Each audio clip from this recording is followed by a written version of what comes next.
المشاهدون الأكارم، مسعدتم مساء أينما كنتم بكل خير.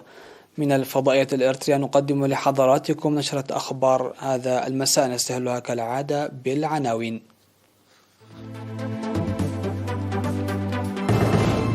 إصابة مواطن واحد بفيروس كورونا اليوم.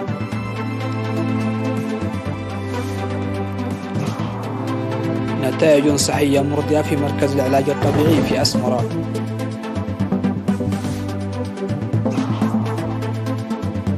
بحث العملية التعليمية في شامبيكو.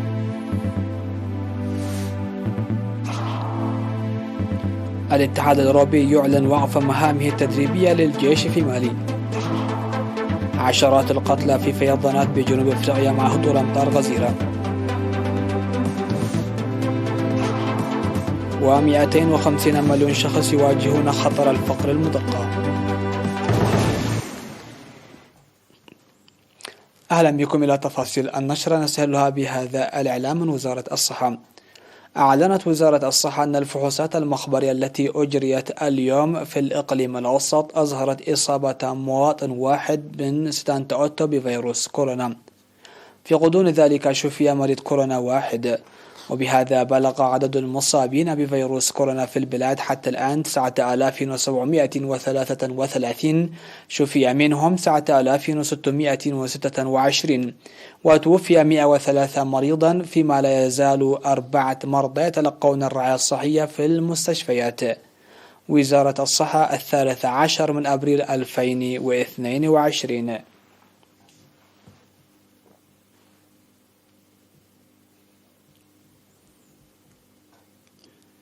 قال خبير العلاج الطبيعي في مركز العلاج الطبيعي الكائن في منطقة غودايف في أسمرة السيد برهان حيالو إن نسبة الشفاء في المركز تصل إلى 90%. وأوضح أن المركز ظل يعمل حتى عام 1997 في علاج الإعاقة التي تحدث نتيجة مرض شلل الأطفال ومصاعب الأطفال بسبب نقص الأكسجين أثناء الولادة، لكنه بعد إعادة التنظيم الذي قامت به وزارة الصحة يعمل أيضا لعلاج مصاعب العمود الفقري والشلل والشد العصبي بسبب ضغط الدم والسكري. وذكر أن المركز يستقبل المرضى المتحولين من المستشفيات المرجعية في الأقاليم، وأن نسبة الشفاء زادت ب3% عام 2020. وأشار إلى احتياج المركز لمزيد من المعدات لكثافة المرضى، ويجري التفاهم مع الجهات المعنية لتوفيرها. وأكد بأن العلاج يكون ناجعا بالإسراع إلى المؤسسة الصحية بدل العلاج الشعبي في تشنج العصب للوجه والشلل في الأجزاء الأخرى للجسم. وأوضح المهنيون في المركز أن تجديد المبنى يساعد لخدمات أفضل، لكنهم طالبوا بالاهتمام بنقص المعدات وقدمها. وعرب متلقو الخدمات في مركز العلاج الطبيعي عن ارتياحهم للخدمات المقدمة.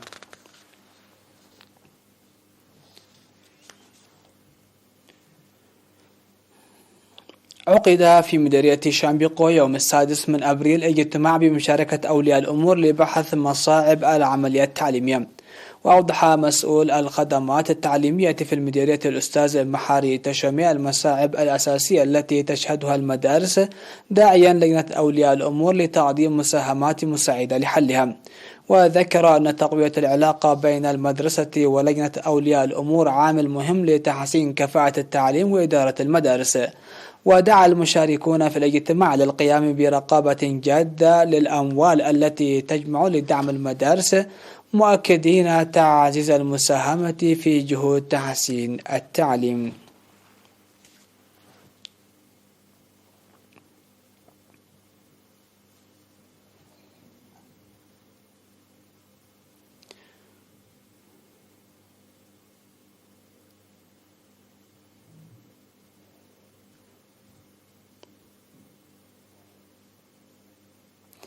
نظم مكتب الدراسات ومتابعة الموارد السياحية في إقليم جنوب البحر الأحمر سيمينار لطلاب المرحلة الثانوية في عصب حول السياحة والموارد الطبيعية.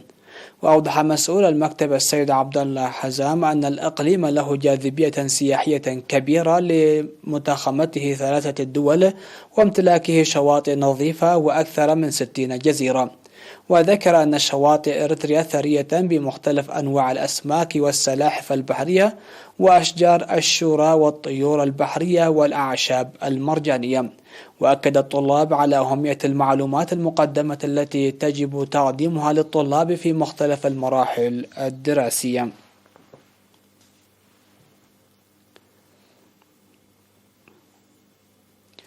أعلن مدير بلدة قحطيلاي السيد زرسناي قايم اتخاذ خطوات لازمة لتوسيع خدمات المياه والكهرباء والصحة. وأوضح تجديد المضخ المائي وأعمال مد أنابيب المياه وإنشاء نقطة توزيع المياه ل80 أسرة من سكان منطقة فريساقة التي تجمعت في بلدة قحطيلاي. كما أنجزت مهمة إنشاء أعمدة الكهرباء و40% من عملية توزيع عدادات الكهرباء للمواطنين. وأشاد عضو هيئة الكهرباء السيد هوميب أبرهالي بمشاركة المواطنين الفاعلة في المهام، مشيرا إلى تنفيذ العمل في دوامين. وأشاد مدير مديرية قندع السيد عمر يحيى خلال اللقاء الذي عقد لتقييم أنشطة عام 2021 أشاد بمشاركة المواطنين في كافة الأنشطة خاصة إزالة الأشجار الغازية، داعيا لإيجاد حلول للحد من مقاطعة التعليم وزواج القاصرات وتقوية العلاقة الثلاثية لتعزيز العملية التعليمية. وطالب المشاركون لصيانة عيادة قحطيلاي وإيجاد حلول فيما يخص سيارة الإسعاف التي تقدم الخدمات لسكان قحطيلاي وشباح وعدشومة ومتكل الأبيت ودماس.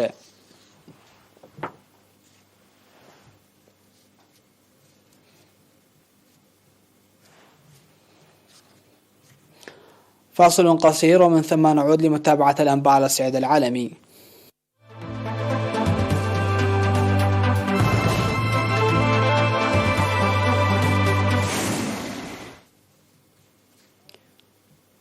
أهلا بكم. على الصعيد العالمي، قال مسؤول السياسة الخارجية في الاتحاد الأوروبي جوزيف بوريل إن الاتحاد سيوقف جزءا من التدريبات التي يقدمها للقوات المسلحة في مالي، مشيرا لعدم وجود ضمانات من سلطات مالي بعدم تدخل المتعاقدين العسكريين الروس في هذا العمل.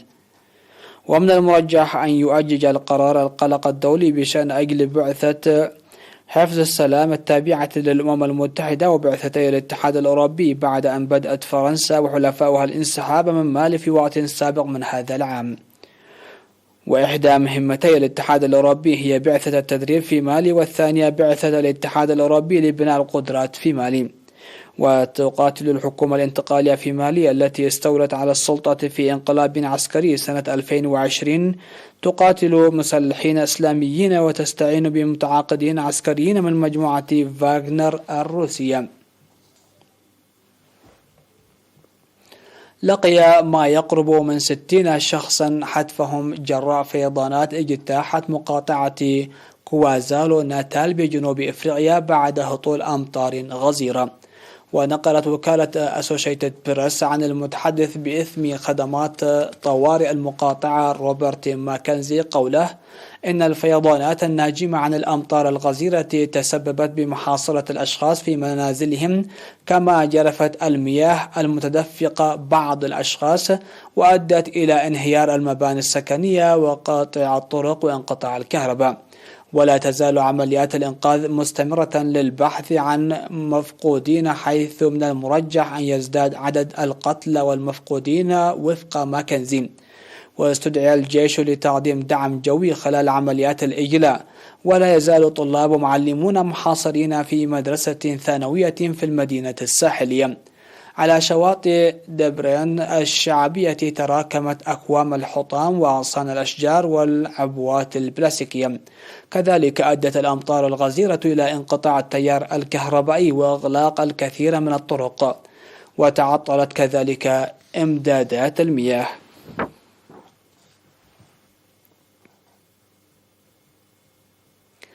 حذرت منظمة أوكسفام في تقرير نشرته من أن أكثر من 250 مليون شخص في كل أنحاء العالم قد يقعون في براثن الفقر المدقع هذا العام مع جائحة كوفيد-19 وتزايد انعدام المساواة وارتفاع أسعار المواد الغذائية بسبب الحرب في أوكرانيا.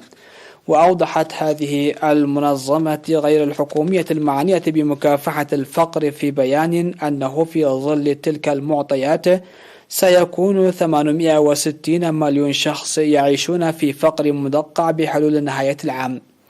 وأشارت المنظمة إلى أن ارتفاع أسعار المواد الغذائية عالميا وحده سيدفع 65 مليون شخص إلى الفقر المدقع، وسيضاف هؤلاء إلى 198 مليون شخص يعانون تداعيات الجائحة وتزايد انعدام المساواة.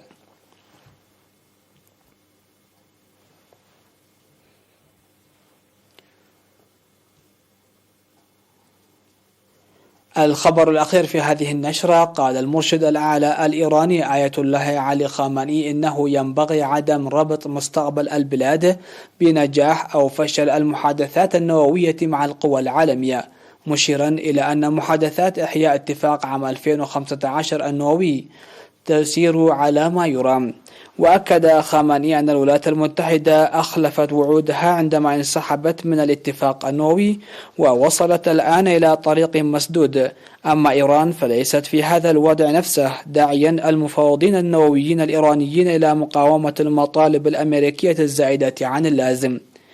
واتهم وزير الخارجية الإيراني حسين أمير عبد اللهيان الولايات المتحدة بالسعي إلى طرح شروط جديدة خلال محادثات فيينا، وذلك من دون مزيد من التفاصيل. وعبرت إيران عن شكوكها في إرادة الولايات المتحدة التوصل إلى تفاهم لإحياء الاتفاق حول برنامجها النووي المبرم عام 2015، متحدثة عن خلافات مستمرة بعد عام من المفاوضات بين طهران والقوى الست العظمى.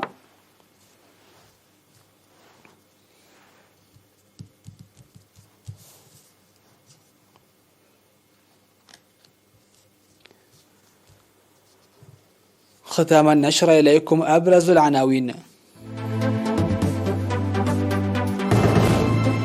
إصابة مواطن واحد بفيروس كورونا اليوم.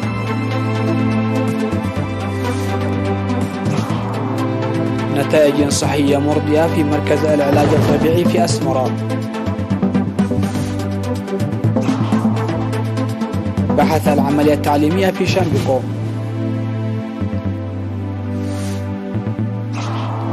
الاتحاد الأوروبي يعلن وقف مهامه التدريبية للجيش في مالي. عشرات القتلى في فيضانات بجنوب افريقيا مع هطول أمطار غزيرة. و250 مليون شخص يواجهون خطر الفقر المدقع. هكذا نكون قد وصلنا وإياكم إلى نهاية نشرة هذا المساء. دمتم في أمان الله.